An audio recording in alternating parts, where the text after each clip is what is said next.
Hey guys, today we are back with another McFarlane DC Multiverse review, and today we have the McFarlane Collector Edition Captain Boomerang here.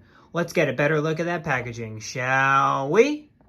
So here's the packaging up close and personal here. We of course have the DC Multiverse logo right there with the silver lining because this is the collector line, so this is where he puts a lot of the characters that people want but he doesn't think will sell, like Captain Boomerang and apparently Wonder Woman.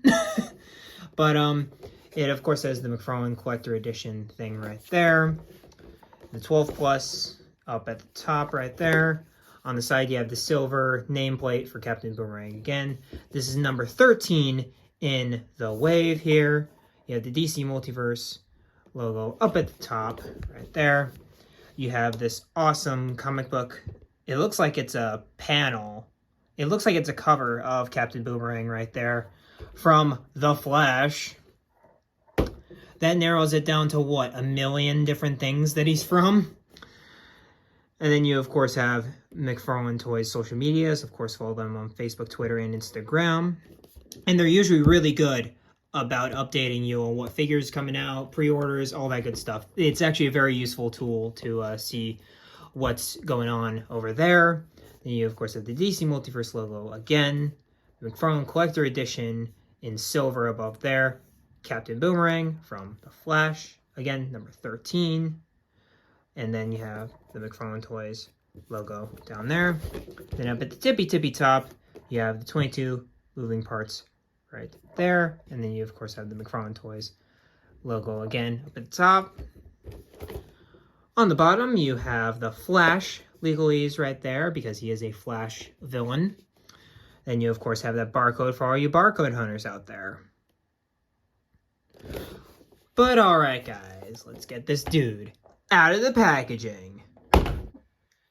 And we are back with Mr. Boomerang here out of the packaging.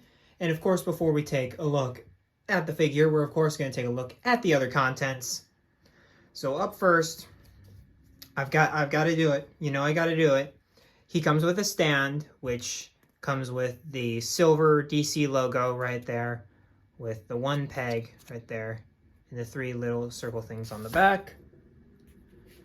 And then we of course have the card right here, which mine's a little bent because I found this at my local Super Target, which I just happened to be shopping there, and boom, he was here. So they are popping up, so be aware for that.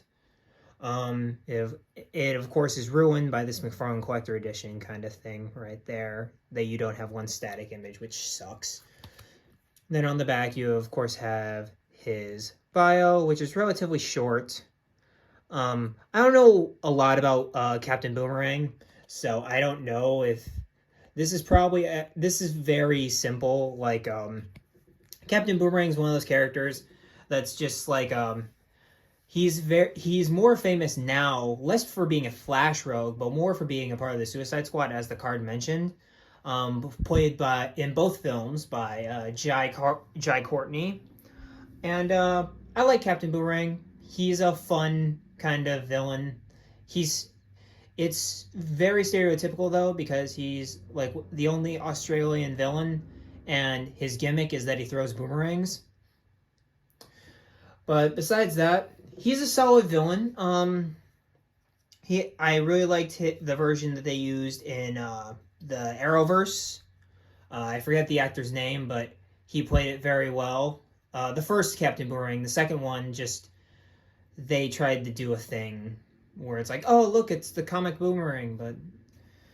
And then there's also the, of course, the DCAU version, which was really cool, and probably my favorite. But he's cool. He's a cool character, just I don't know a ton about him. Then you, of course, have the card stand, which, screw those things. And then, so, because he's a collector edition, it means we get a few more things with this guy, which means more hands. Of course, you can see he comes with two gripping hands, and one doesn't come with, I think he comes with these fisted hands, which are very nicely painted, and they have, I'm glad that they have like fabric stretching on it, so you can really tell they're gloves. Which I appreciate stuff like that in the sculpting a lot. They look really good. But yeah, he comes with fists. He also comes with open hands, so you can display him like he just threw a boomerang, which is a really cool thing that you can do. And again, love the stitching in there. Like you can obviously tell these are gloves. It's not like they just painted over normal gloves right there. And he, of course, comes with 2 gripping hands. Those are fairly obvious, but I'll get you guys a in-depth look at those. Again, they just look like gloves right there. And then as you can see, he comes with 2 boomerangs, which again, nothing special, just boomerangs. And he can hold on to them. It's very hard to get him to hold on to them, but you have to find the sweet spot. Like that. And yeah, he holds on to the boomerangs. So there's all the accessories out of the way. And you guys might have noticed that this figure comes with soft goods. He obviously comes with the scarf, which I have wrapped around him, because usually Boomerang has his scarf wrapped around. He usually doesn't have it draping like so. And then he, of course, has the overcoat, the trench coat, which I thought they might have included a wire in the trench coat. They did not. It's just a pleather trench coat. And this looks a bit better than what I saw from pictures of like the trench coat Bane figure, which had an enormously baggy kind of trench coat. This one does not. It honestly looks, for a sculpted trench coat, it's not that bad. Like, there is some bagginess to it because they're obviously putting a very small trench coat over a plastic figure. But it honestly, you could do with some of the, it looks a bit new. Like the popped collar would be good to have a little bit of it kind of leaning down. But I think the coat itself is done really well, and the scarf is made out of this very it's the material they make your socks out of. It feels like that kind of material. But the scarf, it's nice, it flows. You can definitely do some stuff with it, like how I had it earlier. And the scarf is largely put on there by the head. Like because if you can kneel the head down, you can take off the scarf if you don't want it. I don't know why. Captain Boomerang always wears a scarf. But you can take it off if Boomerang wearing the scarf is just not your thing.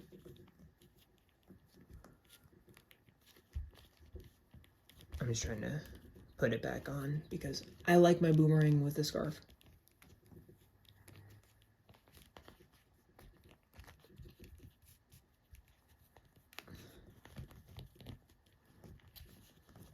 But we're going to take off the trench coat for the sake of the review, because they actually went out and sculpted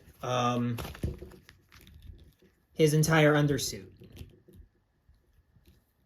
And I'm just going to get rid of all the cloth stuff just to make it better. But to my eyes, this is a brand new sculpt all the way through. The legs might be, I might have to double check. They might be Grifter's legs. They might, I think they are. I think they are. I might have to look at Grifter, uh, or like do a comparison for the video or something to really nail that. But I think the legs are Grifters. But I can tell you that the at least the torso and the everything from the waist up is completely new. And I do love how they textured the shirt. It's a very baggy shirt. You can see all the fine wrinkles in there, and you can even see the different stitching, which this is just an upgrade in how they're doing the stitching now. And the whole figure is textured out the wazoo, which I really appreciate. But you have, of course, the beanie with the boomerang on it. Classic Captain Boomerang stuff. And then he's got this weird mustache thing going. In every single piece of Captain Boomerang media I have ever seen, outside of the live action stuff, he always has just the mutton chops, and they're not even this long. Like, they go to about there. So, I don't get why they decided to give him these kind of 18th century mutton chops with the linking mustache over. Like, you can definitely tell it doesn't link, but it's very close. And I don't get the decision within that. Even the source material that they show is how I've normally seen Captain Boomerang. He's got chops, sure, but they're not this freaking long. You get me? And you also have his bandolier, which have boomerangs across them, which looks really cool. You have, of course, stitching down the line of the shirt, which looks dope. Got all of that stitching right there. And I love how they used the fact that he'd normally be wearing the coat to hide the all the licensing stuff and legalese. That's very good. I like that. Then you, of course, have the bottom of the figure, which has this really weird looking belt, which makes me think it's Grifter's belt even more. You've got this pouch right there, straps. You have a lot of cool texturing for the jeans, which I think these are jeans. And you, of course, have this pack right here. And then you have these kind of military combat boots with the laces up top, crossing all the way down. And soles at the bottom of the feet, which are awesome. I love it when they sculpt soles on the bottom. But let's get to the articulation. So if you've seen one, you've seen them all, but I'm still going to go through it. He has a double ball peg in the head, which rotates all the way around. Move. He can tilt his head down. He can look straight forward. He cannot look up, which that's a bummer. And then he, of course, has head pivot like so. He has an armpit joint, which can move very, very well. He can move his shoulder up very nicely. He can rotate full 360. Of course, this is hindered extremely with the jacket, which I'll get to in a minute. He has full bicep rotation right there. He has elbows, which look very rough, but 90% of the time, you're going to see him wearing the jacket, so it's not as huge of an issue as something like a Batman or something having really bad joints. This is just kind of meh in terms of, like, yikes. It's still a yikes, but, like, yeah. And then you, of course, have the famous McFarlane wrist joints, which I can't say enough good things about. It moves forward, and then you can rotate them around, and then you can do the roll of dice hinge. Love these joints. They're some of my favorite parts of the entire figures. He has everything you'd expect from a bicep rotation on this figure. He can crunch pretty far forward. He goes really far back, even though there is some gappage in there, so be aware of that. And he can rotate as well, full 360 for the legs, he has standard McFarlane legs up in there. So he barely has thigh pivot. He can move this far forward on one leg. I can imagine. Oh, and be careful of the diaper there. But he can move that far forward. He can move that far back. And he, of course, can move out like so. He has double jointed knees, which, that's pretty bad. But at the same time, like, it could be, I've seen worse. You know what I mean? And then at the bottom of the figure, you, of course, have you have rotation up at the top of the ankle joint.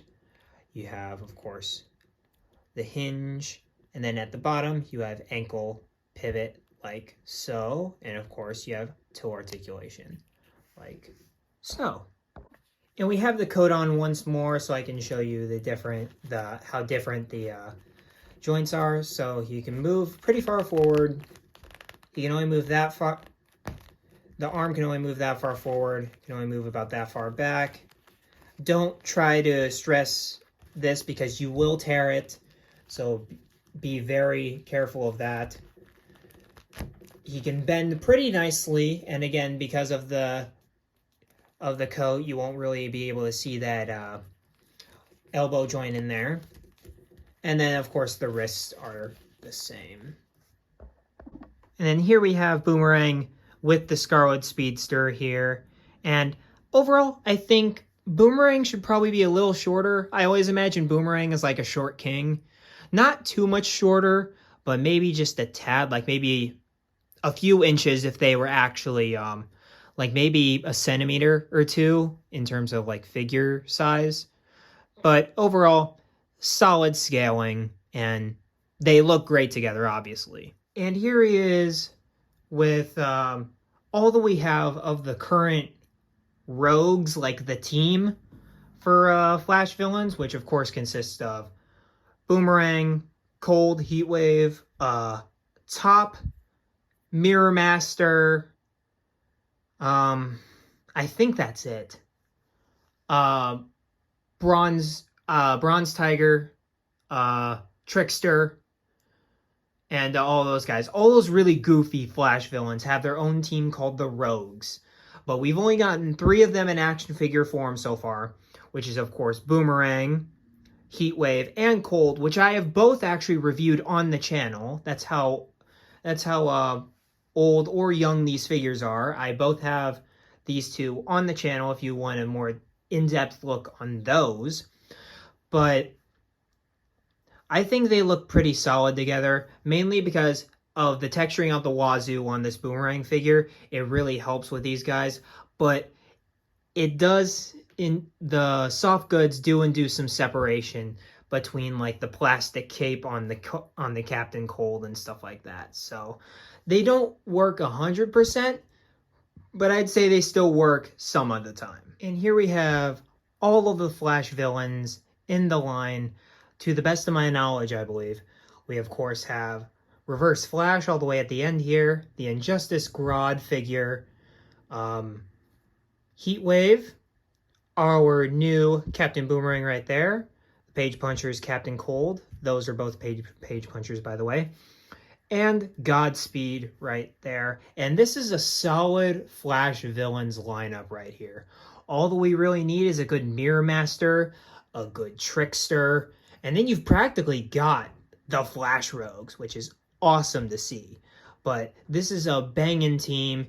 Even though maybe the Page Punchers Grodd would have worked a little bit better, I still like the design of Injustice Grodd more, so there's that. But overall, very solid lineup here.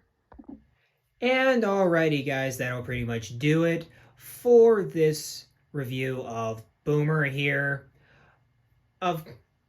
I love this figure. It's a really cool figure. It has a lot of great stuff to do. It's got the additional hands. It has the boomerangs. It's got all that stuff. But what really hampers the figure is the trench coat. If the trench coat, I don't know how they would have improved on it, But if they maybe would have added a wire in the trench coat to give it that extra stretch of posability, maybe it would have equaled out. I don't know. But the problem with integrating soft goods like this is that it really hampers the mobility. So I think it would have been better if Boomer had a plastic trench coat if they didn't put a wire in it, which they didn't. But besides that, I think he's a really solid figure, great accessories, essential for your Flash rogues or any kind of bad guys. He's one of those characters that they just put in there.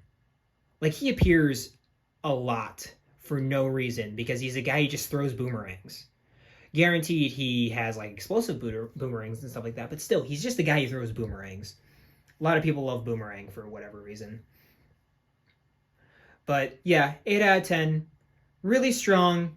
It's just that jacket, man. But that's pretty much it. Of course, like, comment, subscribe, all that good stuff. Tell me what you think about Boomer down in the comments down below. I am out in the Midwest, so to give you a sense of when the figures come out, the figures are probably at all big cities. So he's probably out there waiting for you guys, but I just saw him and scooped him up literally the day I'm recording this video. But yeah, that's it. I will see you guys in the next video. Keep collecting, and of course, be kind and curious out there, and I will see you in the next video. Peace.